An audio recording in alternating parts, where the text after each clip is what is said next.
दोस्तों, विनायक सप्रे जी एक कोच, लेखक, ब्लॉगर, पब्लिक स्पीकर है जो कि फाइनेंशियल अवेयरनेस के बारे में जानकारी देते हैं। और उनका भी मिशन है कि कम से कम 50 लाख लोगों को फाइनेंशियली लिटरेट किया जाए।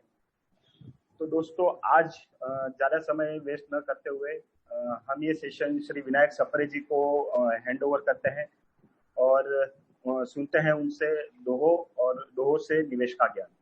It's over to you Vinayak जी।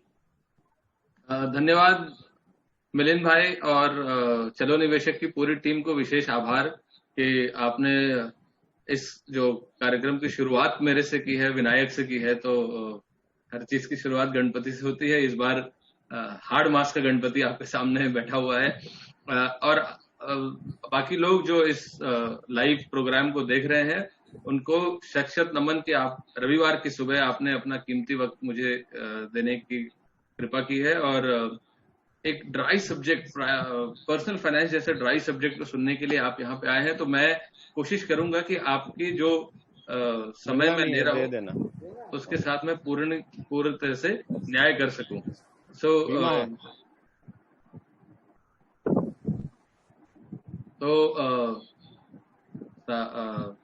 सुप्रभात, सत श्री अकाल और आदाब सभी को, गुड मॉर्निंग। टॉपिक जो है वो है 9 mistakes every investor should avoid. मैं उसको अगर थोड़ा और दूसरे पॉजिटिव तरीके से देखूं कि 9 veg of becoming happy investors. क्योंकि आमतौर पे जो गलतियां निवेशक करते हैं तो उस पर ज्यादा जोर देने के बजाय, ज्यादा जोर तो हम देंगे ही, लेकिन एक चीज जो हमको बुनियादी चीज जो समझने की है वो ये है कि there are 2 ways of becoming successful investor. One is if all your calls go right, यानी कि जहां पे भी आप पैसे डालें वो चीज चल पड़े। जैसे आपने किसी स्टॉक में पैसा डाला तो वो ऊपर जा रहा है, या आपने बेस्ट एफडी ले ली, या बेस्ट रिटर्न का पोस्ट ऑफिस में पैसा डाल दिया। लेकिन दरअसल ऐसा होता नहीं है, क्योंकि ये चीजें आपके कंट्रोल में नहीं है। आपके कंट्रोल में क्या है, वो है आपका बिहेवियर। मिलिंद भाई, थोड़ा बैकग्राउंड में नॉइज है शायद। एक मिनट अनूप, आपने सबको म्यूट नहीं किया। अनूप, सबको म्यूट कीजिए प्लीज। अनूप, सब लोग अपने आप को म्यूट कर पा रहे हैं, अनम्यूट कर पा रहे हैं, उनको बंद कीजिए। कर दिया।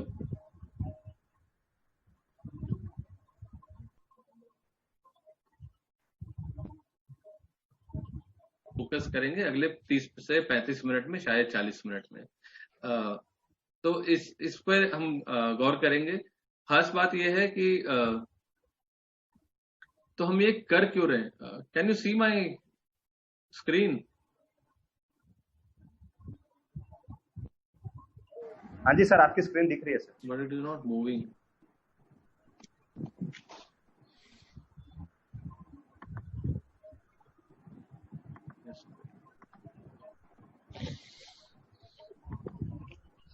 Yeah, I'm not being able to move it. Anoop sir, इसको फुल मोड पे लेके आओ। इस पे नीचे स्लाइड मोड होगा, वहां पर आपको एरो दिखेगा, एरो से मूव होगा वहां पर।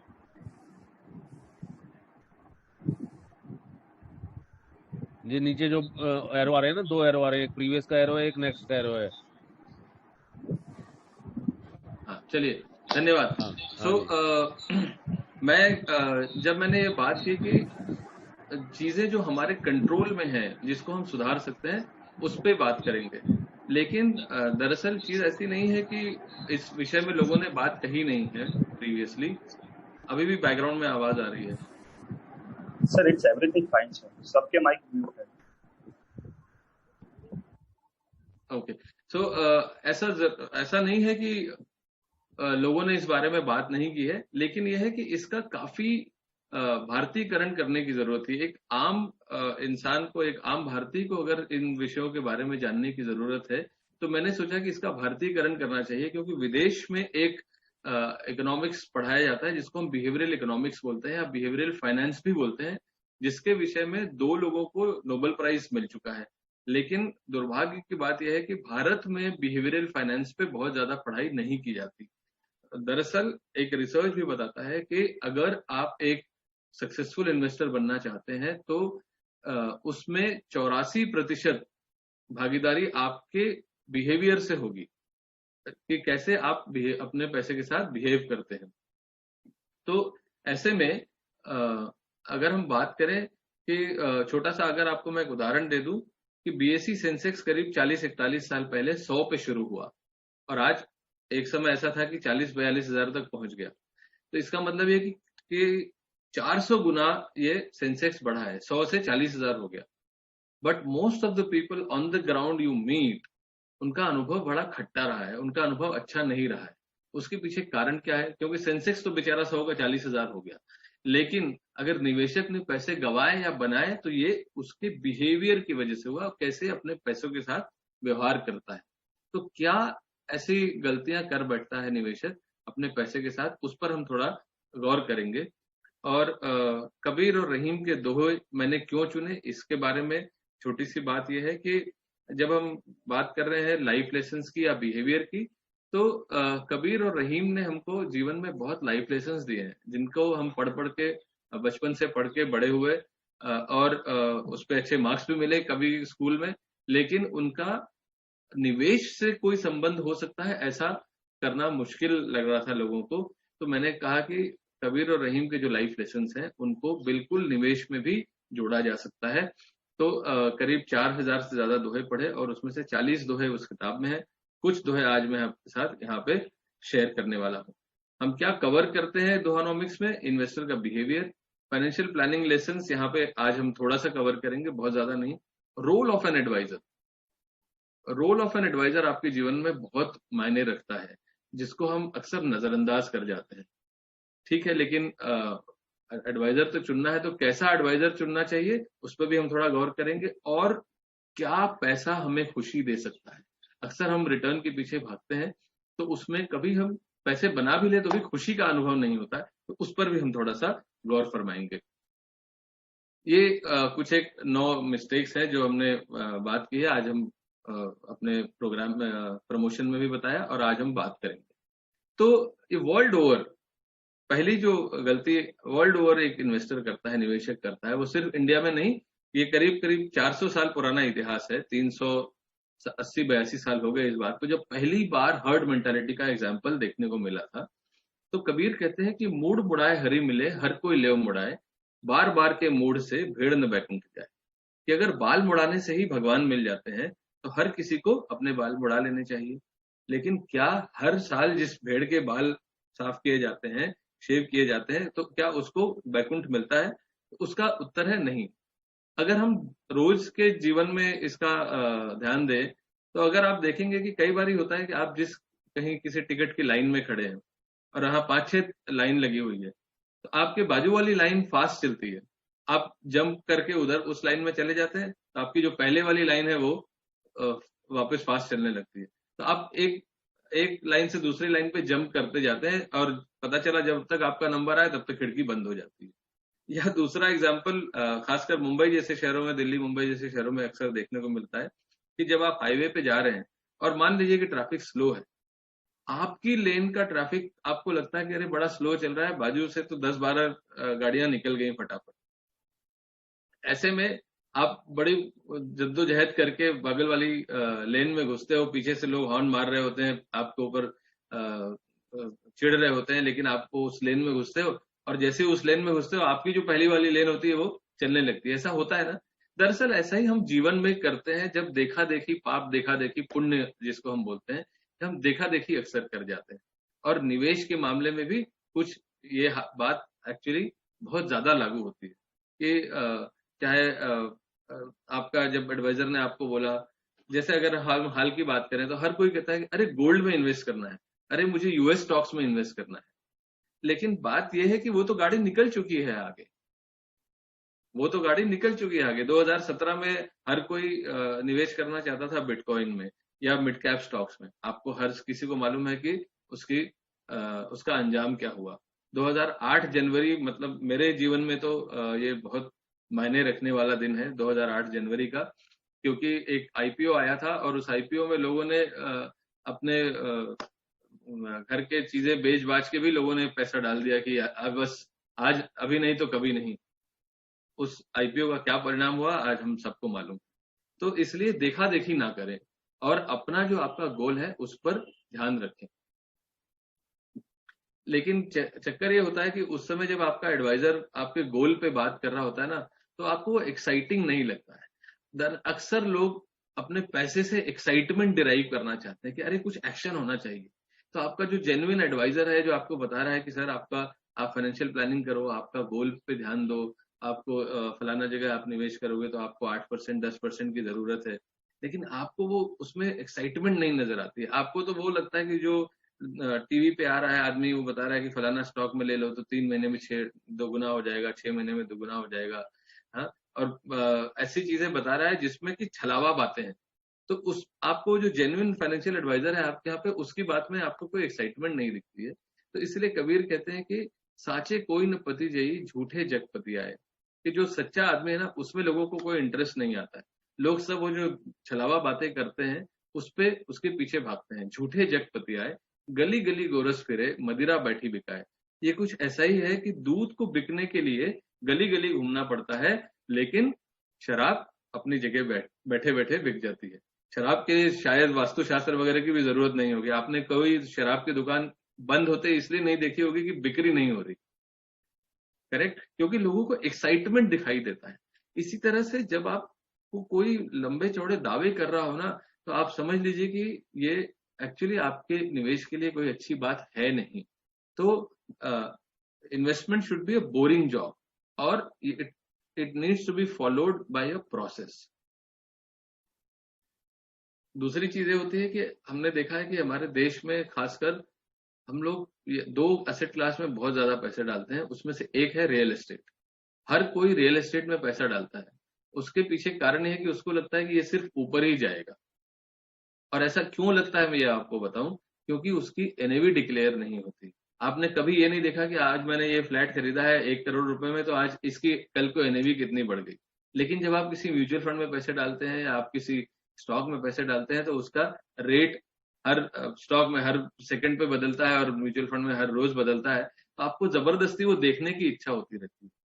दूसरी चीज ये है कि रियल एस्टेट में जब आप पैसे डाल देते हैं, जब इलिक्विड एसेट्स में पैसे डालते हैं, उसमें मैं रियल एस्टेट एक एग्जांपल दे रहा हूं, तो अक्सर आप लिक्विडिटी जो आपके पोर्टफोलियो में चाहिए उसको इग्नोर कर देते हैं। इसका लेकिन लिक्विडिटी का आपके पोर्टफोलियो में बहुत बड़ा योगदान हो सकता है और बहुत महत्वपूर्ण स्थान है। खासकर अभी अगर हम बात करें कोविड के मामले में, पिछले 4 महीने से हम पूरा देश लॉकडाउन के स्थिति में गुजर रहा है। ऐसे में कईयों की नौकरियां गई हैं या कईयों के धंधे बंद हो गए हैं या पैसे आना बंद हो गए। तो अगर लिक्विडिटी जो एक थंब रूल कहते हैं, हालांकि कि 3 से 6 महीने का हाउस होल्ड एक्सपेंस हमेशा अपने पास रहना चाहिए। मैं तो कहता हूं आज की जो परिस्थिति है उसमें आपको एक्चुअली जो लिक्विडिटी है वो 6 से 12 महीने की रखनी चाहिए। लेकिन फर्ज करिए कि अगर आपका ज्यादातर पैसा, आपकी इन्वेस्टमेंट 80% 90% अगर रियल एस्टेट में पड़ी हो, तो क्या आप नो मैटर कि आप इवन नरीमन पॉइंट में भी अगर आपका फ्लैट हो तो आप एक दिन में नहीं बेच पाएंगे, राइट। और आज तो इसलिए भी नहीं बेच पाएंगे क्योंकि दफ्तर भी बंद है। दूसरी चीज ये है कि अगर आपके पैसा बहुत ज्यादा उधर पड़ा हुआ है, मान लीजिए 1 करोड़ का फ्लैट है और आपको पैसे की दरकार है, सिर्फ 10 लाख रुपए ही की जरूरत है, तो क्या आप बाथरूम बेचेंगे? नहीं। तो इसलिए लिक्विडिटी बहुत मायने रखती है। तो रहीम का ये दोहा बहुत फिट बैठता है जब वो कहते हैं कि रहीमन निज संपत्ति बिना को न विपत्ति सहाय, कि कैश इज द किंग। तो को न विपत्ति सहाय, बिन पानी जो जलज को नहीं रवि सके बचाए। कि जलज यानी कि कमल, कि अगर कमल के नीचे पानी नहीं होगा तो उसको सूर्य की किरण से कोई बचा नहीं सकता। वो बात अलग है कि आज कमल पूरे देश में फैला हुआ है, लेकिन हम जिस कमल की बात कर रहे हैं वो आपके पोर्टफोलियो की है। कबीर, हम आगे बात करेंगे पेशेंस की, लेकिन उसके पहले एक जो बड़ी इंपॉर्टेंट चीज है, आपने रोड्स पे एक बड़े बड़े होर्डिंग्स देखे होंगे या बिलबोर्ड देखे होंगे जो कहते हैं कि दुर्घटना से देर भली, लेकिन निवेश के मामले में देर ही दुर्घटना है। निवेश के मामले में देर ही दुर्घटना है। जब बात हेल्थ और वेल्थ की हो तो आदमी हमेशा कहता है कल से करता हूं, और आमतौर पे कल आता नहीं है ना। आपके यहाँ कोई एडवाइजर आया, अच्छी घंटा 2 घंटा आपको फाइनेंशियल प्लान दिखा के गया, समझा के गया, और बोला कि आपको अब SIP करने की जरूरत है, आपने कहा कल से करूंगा, क्योंकि आपको जो देर है उससे कितनी बड़ी दुर्घटना हो सकती है उसका अंदाजा नहीं है।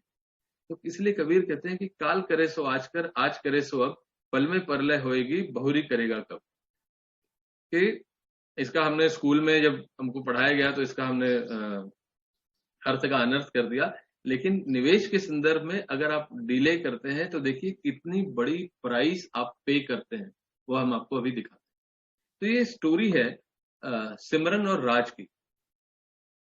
सिमरन और राज की, ये DDLJ वाले सिमरन राज नहीं है, क्योंकि सिमरन यहाँ पे अपनी एज भी बता रही है। सिमरन 25 साल की है और 25 साल की उम्र में उसने हर साल 1 लाख रुपए हर साल इन्वेस्ट करना शुरू किया, हर साल 1 लाख रुपए, और अगले 10 साल तक निवेश किया।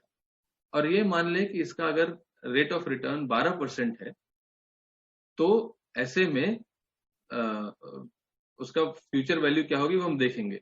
लेकिन 10 साल तक उसने निवेश किया 12% पे।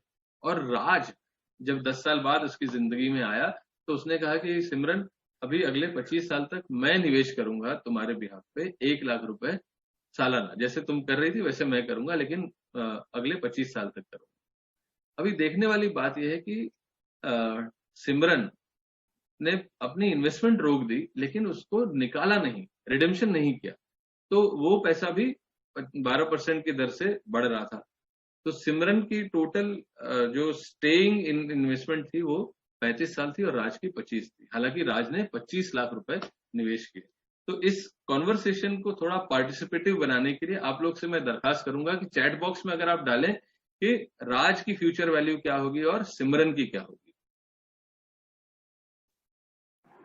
दोस्तों चैट बॉक्स को यूज करें। तो जहां तक हो सके आप कोशिश, इसको जितना पार्टिसिपेटिव करेंगे, इंटरैक्टिव करेंगे, उतना मजा आएगा। बाकी मैं तो आपको बता ही दूंगा, और बिल्कुल ना घबराएं अगर आपने कोई गलत जवाब दिया, क्योंकि कोई भी इनकम टैक्स वाला आपके यहाँ आने वाला नहीं है। ये हम खाली एक गेम के तौर पे इसको देख रहे हैं। सिमरन का राज से ज्यादा होगा, या आपने बिल्कुल अंदाजा लगा लिया, लेकिन कितना होगा जोशी जी या Naveen ji? Simran is at around 4 crore and Ankit Maheshwari, okay okay, very good very good. Simran will get more money than Raj, ये तो तय है। Okay, very nice. कैलकुलेटर का इस्तेमाल बिल्कुल नहीं करेंगे। ओके, चलिए, आपने बहुत दिल खोल के सिमरन को पैसे दिए। इट सजेस्ट कि आप लोग सिमरन के फैन हैं। तो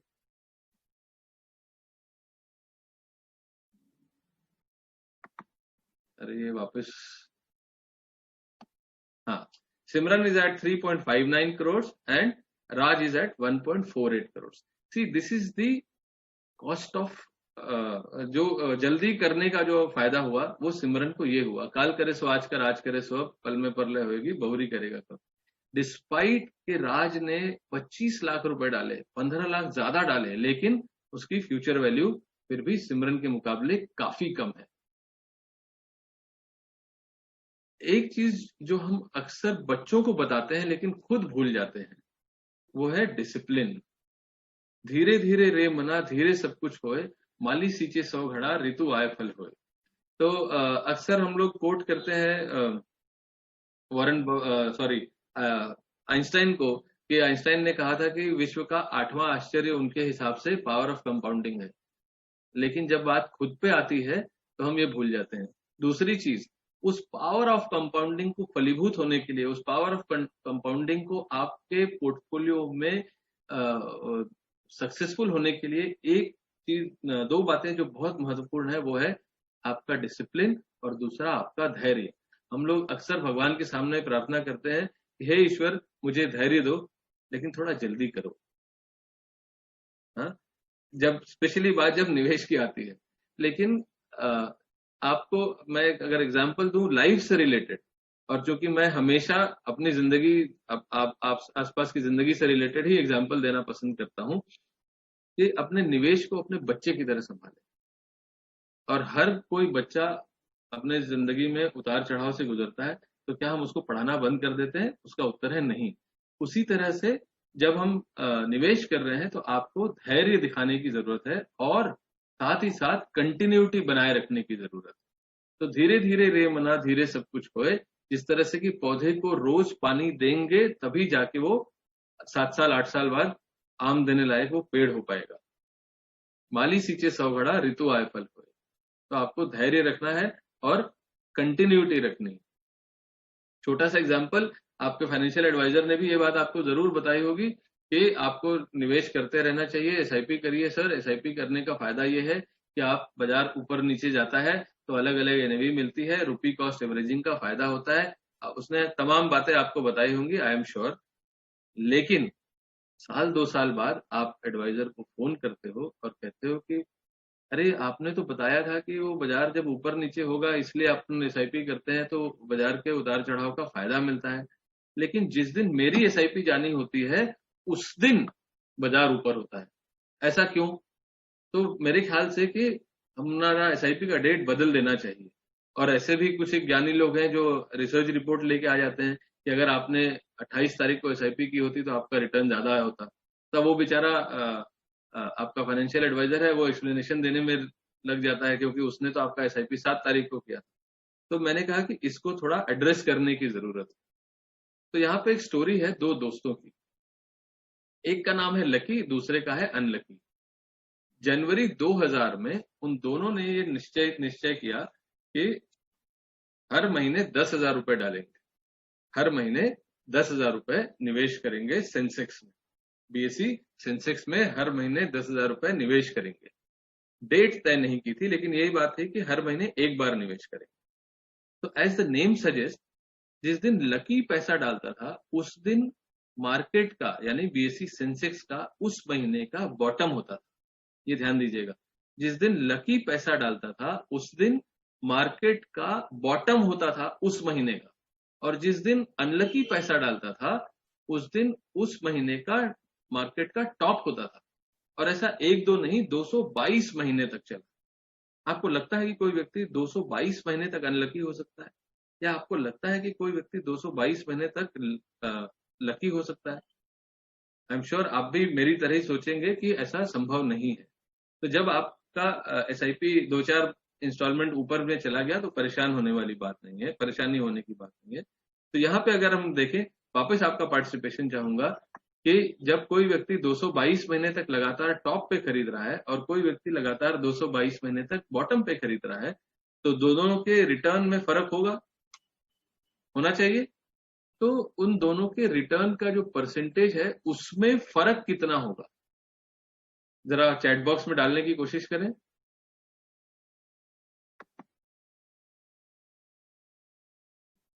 गाला जी को अंदाजा लग गया है, लेकिन जरूरी नहीं है, आप गलत हो सकते हैं गाला जी।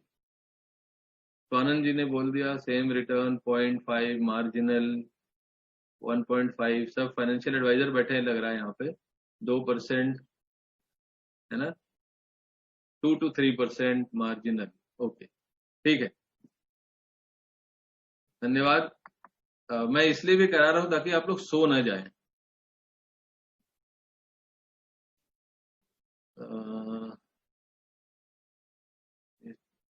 कबीर के जमाने में टेक्नोलॉजी नहीं थी ना, तो इसलिए मेरे से ये कंप्यूटर वगैरह थोड़ा सा शैतानी करते हैं।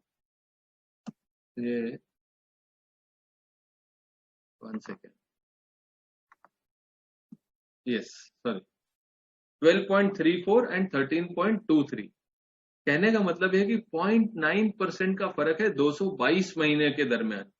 आई एम श्योर आप में से किसी ने 222 महीने तक की अभी तक एसआईपी की नहीं होगी। 18.5 साल की आपकी कोई भी एसआईपी हुई नहीं होगी। तो मैं बात ये कहना चाह रहा हूं कि जब कोई व्यक्ति लगातार 222 महीने तक अनलकी होने के बाद भी रिटर्न का डिफरेंस सिर्फ 0.9% है, तो आप इसमें परेशान क्यों होते हैं? चुपचाप एसआईपी करते रहिए, लगातार करते रहिए। Continuity which matters the most.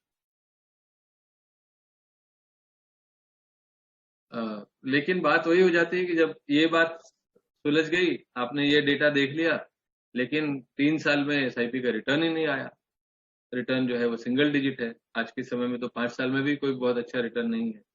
लेकिन जबकि आपके फाइनेंशियल एडवाइजर ने जब एसआईपी कराई थी तो उसने कहा था कि 10 साल का आपको पेशेंस रखने की जरूरत है। तो इसीलिए रहीम कहते हैं, जब मैंने इसी बात कही कि आपको कंटिन्यूटी, धैर्य और पेशेंस और डिसिप्लिन दोनों चाहिए। तो डिसिप्लिन हमने देख लिया, अभी पेशेंस का एग्जांपल है कि रहीमन चुप बैठिए देखी दिनन के फेर, रहीमन चुप बैठिए देखी दिनन के फेर, जब नीके दिन आई है बनत न लगी है देर। और ऐसा पहली बार नहीं हुआ है कि जब एसआईपी का रिटर्न सिंगल डिजिट में है। लेकिन हम और आप आजकल ज्यादा इसलिए बात करते हैं क्योंकि पूरी मीडिया इसके बारे में बात कर रही है, इसलिए आप ज्यादा बात करते हैं। और सोशल मीडिया पे हर तरफ हर कोई अपना झंडा गाड़ने के पीछे लगा हुआ है। तो वो जो फाइनेंशियल एडवाइजर बेचारा आपका हाथ पकड़ के ले जाने की कोशिश कर रहा है आपको कि आपके गोल की तरफ ले जाएंगे, लेकिन आप बीच बीच में इन सब बहकावों में आ जाते हैं। तो रहीम कहते हैं कि रहीमन चुप बैठिए देखी दिनन के फेर, जब नीके दिन आई है बनत न लगे है देर। कि थोड़ा शांत रहो मेरे मित्र, जब दिन जैसे चल रहे हैं उसको देखते रहो, जब अच्छे दिन आएंगे, और आएंगे अच्छे दिन भी आएंगे, तो जब अच्छे दिन आ गए तो आपका पैसा बनते देर नहीं लगेगी। इसका एक छोटा सा एग्जांपल मैं आपको यहाँ पे दिखा रहा हूँ कि ये मैंने 4 फंड लिए, और मुझे डिस्क्लेमर यहाँ पे जरूर बोलने की जरूरत है कि mutual fund investments are subject to market risk, please read the scheme related document before investing, past performance may or may not be sustained in near future. ये जो 4 मैंने फंड दिखाए हैं, ये कहीं से भी मैं इसको रिटर्न की दृष्टि से नहीं दिखा रहा हूं, मैं आपको सिर्फ एक उदाहरण के तौर पे दिखा रहा हूं, इसको मेरी निवेश की राय ना माने। तो ये चारों फंड का जो इतिहास है वो करीब 20 साल से ज्यादा पुराना है। तो किसी ने अगर 2005 में एसआईपी शुरू की, मान लीजिए हम ऊपर का पहला फंड ही लेते हैं, तो यहाँ पे आप नोट कर लीजिए इस फंड की एनएवी 74.18 रुपए थी जब 3 साल का एसआईपी किया, तो 15 सितंबर 2008 को 74.18 रुपए थी। ठीक है, और किसी ने 5,000 रुपए डाले थे तो उसका रिटर्न -1.24% है, -1.24% है। तो जाके आपने फाइनेंशियल एडवाइजर को बुलाया और कहा कि भाई आपने तो एसआईपी दिया और ये देखो 3 साल में तो रिटर्न ही नहीं बना। आपका फाइनेंशियल एडवाइजर ने कहा कि आप सर 2 साल और रुक जाओ, फिर और वैसे भी हमने एसआईपी तो किया है 10 साल के लिए, तो आपको पेशेंस रखने की जरूरत है। तो अगर आप सिर्फ 2 साल भी और आगे रुक गए तो ये देखिए, और आपको एनएवी ध्यान रहे 74 रुपए थी और अभी एनएवी 119 रुपए है। हाँ, और आपका 3 लाख रुपए इन्वेस्ट किया हुआ 4,67,000 हो गया, 18.31% का रिटर्न है। जो माइनस दिख रहा था वो 18.31 है, और ये चारों फंड में ये वर्स्ट परफॉर्मिंग फंड मैं आपको दिखा रहा हूँ, 18.31 है।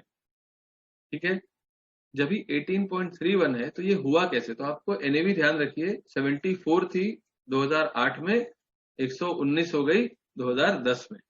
ये हुआ इसलिए क्योंकि there is something called rupee cost averaging. Unfortunately very few people talk in detail about rupee cost averaging. मैं आपको यहाँ पर उदाहरण बाकायदा दिखा रहा हूं।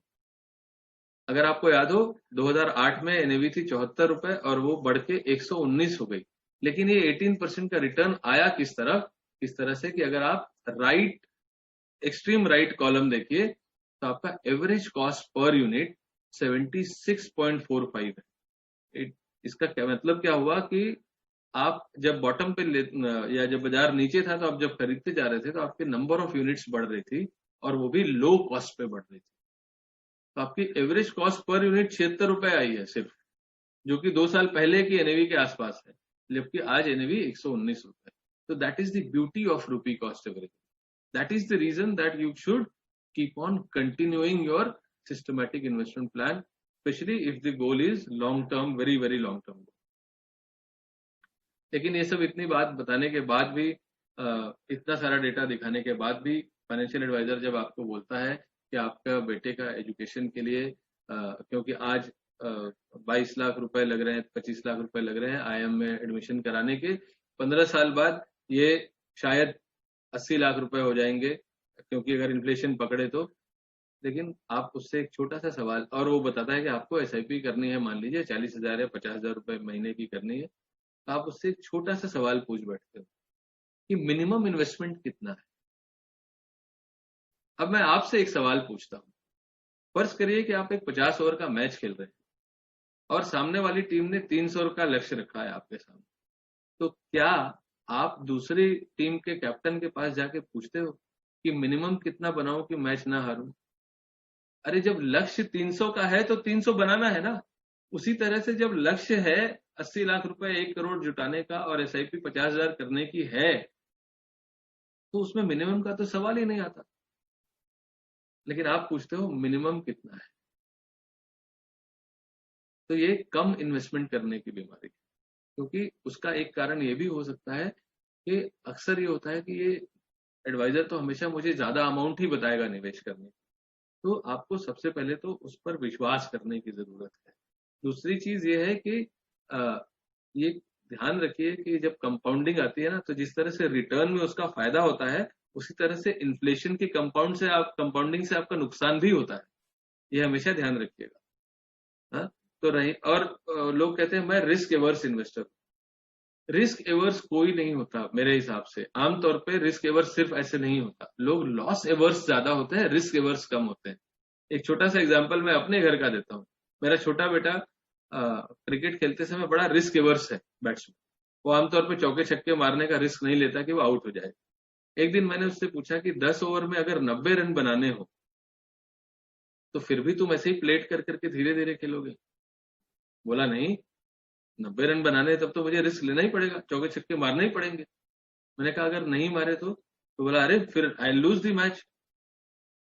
तो जिंदगी का मैच मैं हार सकता हूं इसका अंदाजा ही आपको नहीं है, इसलिए कई बार हम बोलते हैं मैं रिस्क एवर्स हूं। Risk averse with not taking risk is no less risk in life.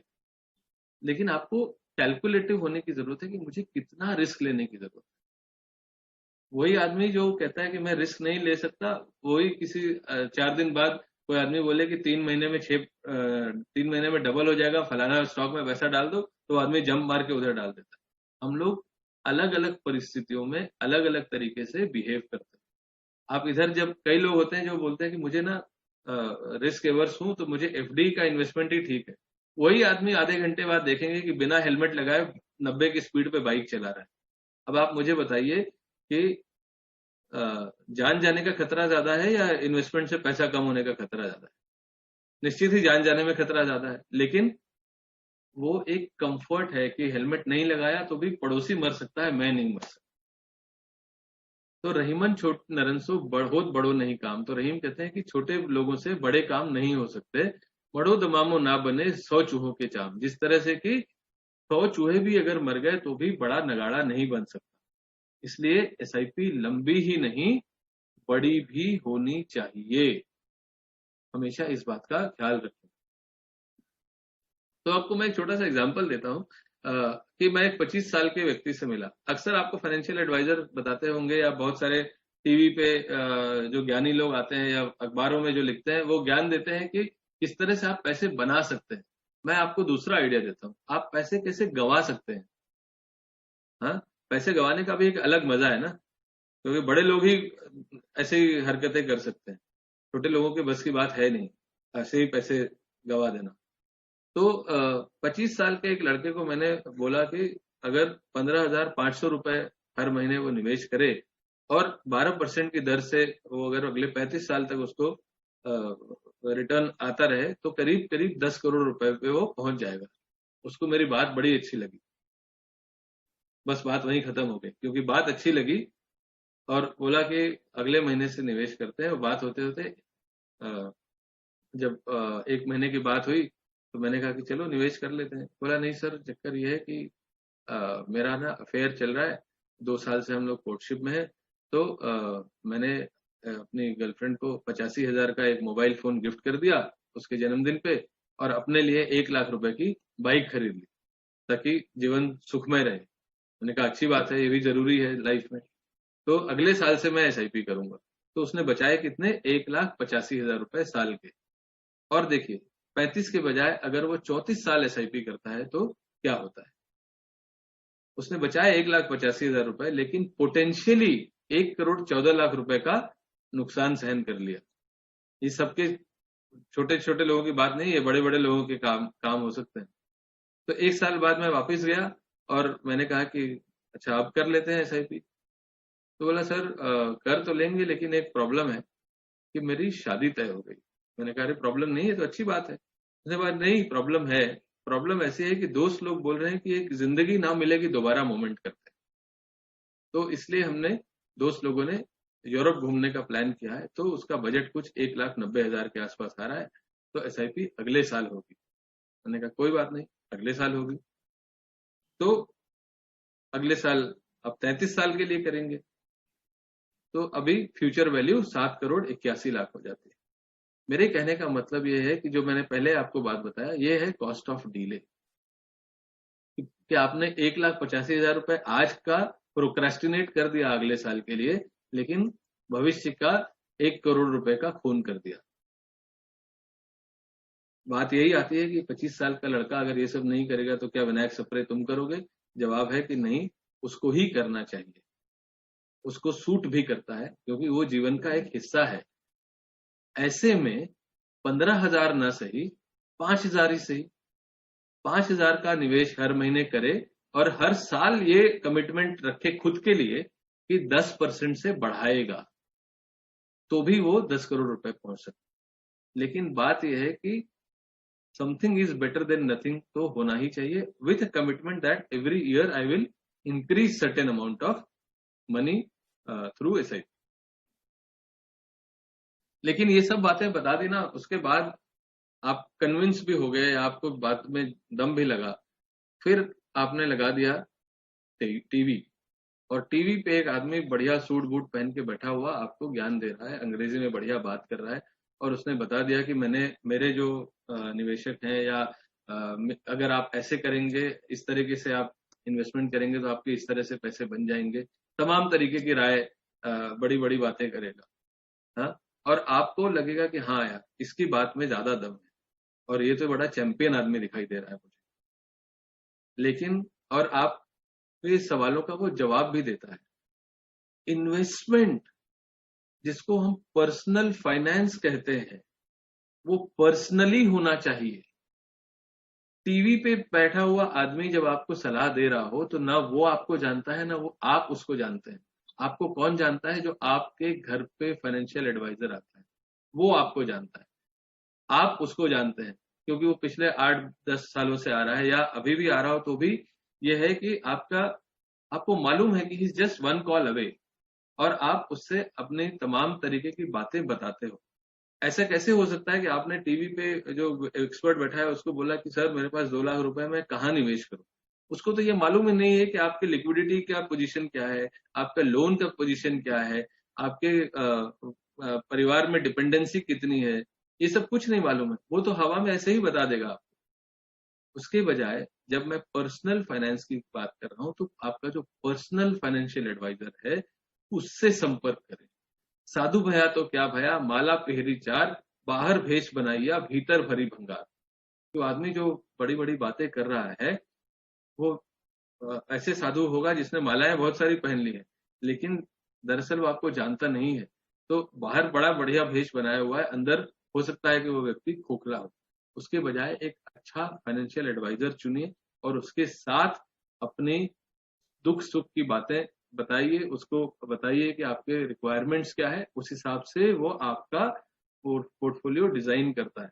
और ज्यादा सिंप्लीफाई मुझे करना हो तो फर्ज करिए कि आप एक डॉक्टर के यहाँ गए, जनरल प्रैक्टिशनर के यहाँ, और वहां 5 मरीज बैठे हैं और 5 को खांसी है, तो डॉक्टर बाहर आके एक ही दवा 5 को नहीं बांट देता ना, वो हर किसी को इंडिविजुअली डायग्नोज करता है। किसी का हो सकता है टीबी हो, किसी का हो सकता है कि मौसम की वजह से गला खराब हो गया हो, किसी का ज्यादा ठंडा पीने की वजह से खराब हो गया हो, लेकिन डायग्नोज करना जरूरी है, और वो डायग्नोज टीवी पे बैठा हुआ आदमी नहीं कर सकता। इस बात को गांठ बांध के रखिए। लेकिन ये सारी बातें चली रही हैं कि बात हो जाती है कि मैं यार मेरे जो निवेश है ना उसमें 10% ही रिटर्न आया, लेकिन पड़ोसी तो 15% से कमा रहा है, तो हम जिंदगी भर वो रिटर्न चेस कर रहे हैं। बहुत ज्यादा इंपॉर्टेंट ये भी है कि जो आप वेल्थ क्रिएट कर रहे हैं उसका आनंद भी लीजिए, उसका आनंद भी लीजिए। अक्सर लोग आपको बताते हैं कि आप फलाना जगह निवेश करेंगे, आपके पैसे 5 करोड़ हो जाएंगे, 8 करोड़ हो जाएंगे, 10 करोड़ हो जाएंगे। अरे उस 10 करोड़ का करोगे क्या ये कोई नहीं बताता, क्योंकि गणित से जिंदगी नहीं चलती। मैं आपको बता सकता हूं कि 30 साल में 10 करोड़ रुपए हो जाएंगे, लेकिन उस 10 करोड़ का आप करेंगे क्या ये आपको पता है। इसलिए ये बहुत आवश्यक है कि आप उस पैसे का आनंद लेना भी सीखें। कबीर कहते हैं, कौड़ी कौड़ी जोर के लाख करोड़ी जोड़ी, चलती बार न कछु मिलिया लई लंगोटी छोड़ी। कि कौड़ी कौड़ी जोड़ के आपने लाख करोड़ जोड़ लिए, लेकिन अंततो गत्वा आप, हर कोई खाली हाथ आया है खाली हाथ ही जाएगा। तो उस पैसे का आनंद लेना भी सीखिए। Look out for that happiness quotient in your investment process. Chat box में जाके खाली एक फीडबैक दे दीजिए कि अभी तक का जो हमारा डिस्कशन हुआ है उसमें आपको आनंद आ रहा है या नहीं, क्या आपको मजा आ रहा है।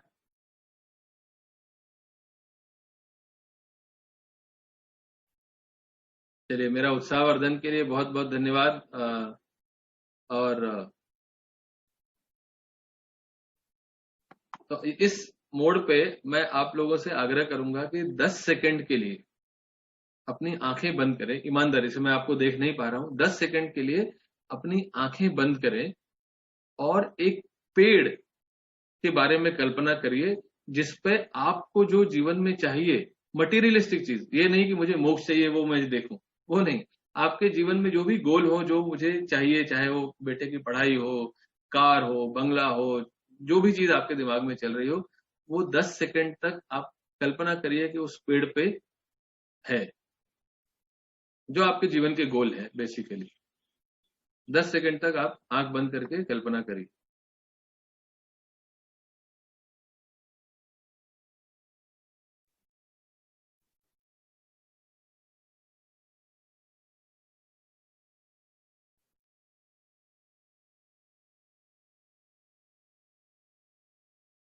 और चैट बॉक्स में आप लिखिए कि आपको क्या क्या दिखाई दिया। आंखें खोलिए और पेड़ पे आपको क्या क्या दिखाई दिया वो चैट बॉक्स में लिखिए।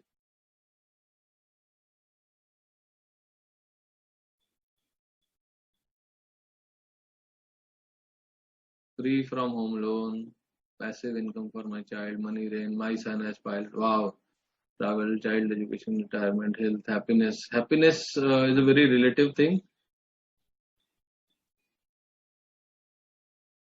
जो मेजरेबल है वो लिखिए।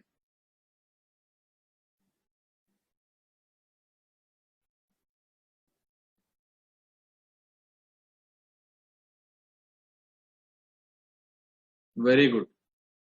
अब एक और थोड़ी सी तकलीफ दूंगा।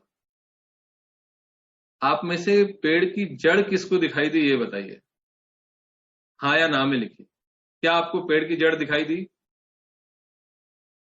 नो, ना, यस, नो, नो, नो।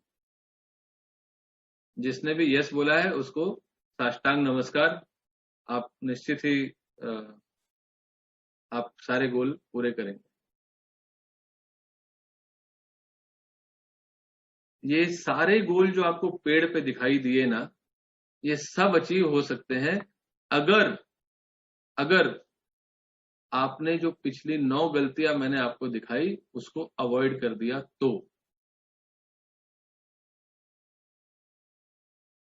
मैं रिपीट कर रहा हूं कि आपको जो पेड़ पे ये गोल दिखाई दिए, ये संभव है आपको मिल जाए, और बहुत ज्यादा प्रोबेबिलिटी है कि वो सारे गोल कंप्लीट हो जाए यदि आप ये जो पिछले 9 गलतियां मैंने आपको दिखाई उसको अवॉइड कर जाए तो। यानी कि अच्छा एडवाइजर चुने, भेड़ चाल न रखें, पेशेंस रखें, डिसिप्लिन रखें, जो जल्दी इन्वेस्ट करें, प्रोक्रेस्टिनेट ना करें। ये सारी चीजें अगर आपने अपने जीवन में लागू कर दी तो आपका गोल अचीव करने की प्रोबेबिलिटी बहुत ज्यादा बढ़ जाती है। So what is the key takeaway from today's session? Do not follow the herd. Have patience, discipline, and understand the power of compounding. Invest wisely. भावावेश में आके निवेश ना करें। Avoid the authority bias. कि कोई आदमी बहुत बढ़िया अंग्रेजी में बात कर रहा है या किसी चैनल पे आ रहा है तो इसलिए वो अच्छा ही होगा, इस पे चक्कर में ना आए। identify a good advisor, somebody who is interested in you, और जो साफ गोई से बात करता, और लास्टली enjoy the money, पैसे को आनंद लेना भी सीखिए. With this, thank you very much. Now I leave it to the audience for any question and answers. Thank you Milind bhai for giving me the opportunity, and thank you everybody on this call जिन्होंने आपने अपना बहुमूल्य वक्त दिया है और कबीर को सुनने के लिए आ पाए. Thank you. You are muted Milind bhai. Milind bhai, you are muted. दोस्तों ये मॉडर्न कबीर है हमारे जमाने के, और ऐसे तो बहुत सारे दोहे हैं उनकी किताब में. दोहानोमिक्स आप सब पढ़ सकते हैं, और बढ़िया मतलब उसमें बहुत बढ़िया सीख है. कुछ हटके हैं, और आज जैसे आपने उनके विचार सुने होंगे तो कुछ हटके बोलते हैं. तो दोस्तों क्वेश्चन आंसर भी हम लेंगे. आज हमारे साथ में कुछ एडवाइजर मित्र भी हमारे दोस्त जुड़े हुए हैं. उसके पहले मैं 2 बात बताना चाहूंगा. आज के सेशन के बाद में अगर जो भी निवेशक हमारे साथ में जुड़े हैं वो चाहते हैं कि हमारे चलो निवेशक एक्सपर्ट के साथ में कुछ गपशप की जाए, कुछ चर्चा विचारणा की जाए, तो आप हमारी वेबसाइट पे हमारा विजिट कर सकते हैं, और हमारे फोन नंबर पे आप हमारा एक व्हाट्सएप भी डाल सकते हैं. तो हमारे चलो निवेशक एक्सपर्ट्स आपसे कनेक्ट करेंगे. ऑल ओवर इंडिया में हमारे चलो निवेशक एक्सपर्ट्स अवेलेबल हैं. तो 30 मिनट्स का आपको एक फ्री कंसल्टेशन दिया जाएगा. दूसरी बात दोस्तों, जैसे विनायक जी ने 9 गलतियां बताई हैं, और अंत में जो उन्होंने एक आई ओपनर दिखाया कि भाई पेड़ की जड़ किसको दिखी. जैसे बोलते हैं ना अर्जुन का जो सब पूरा पेड़ दिखता है लेकिन जड़ किसको नहीं दिखती. तो जो बेस है वो पावरफुल होना चाहिए, और एक एडवाइजर आपको उसके लिए बहुत अच्छी हेल्प कर पाएगा. तो मैं नंबर अभी चैट बॉक्स में डाल देता हूँ हमारा, और हमारी वेबसाइट भी डाल देता हूँ, तो यू कैन कनेक्ट अस. और अभी कुछ सवाल है आपके तो आप विनायक जी से पूछ सकते हैं. Anoop, can we stop the Facebook live please?